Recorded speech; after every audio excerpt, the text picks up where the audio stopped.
Alright, I think I fixed it. So after the injectors, I pulled the spark plugs on cylinder number 3 and 4, and number 3 spark plug just shattered on me when I took it out.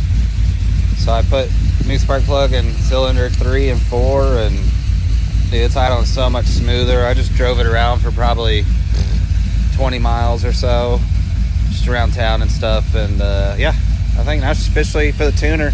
It's no more making all that buzzing and rattling noise, so it's definitely running on 7 cylinders.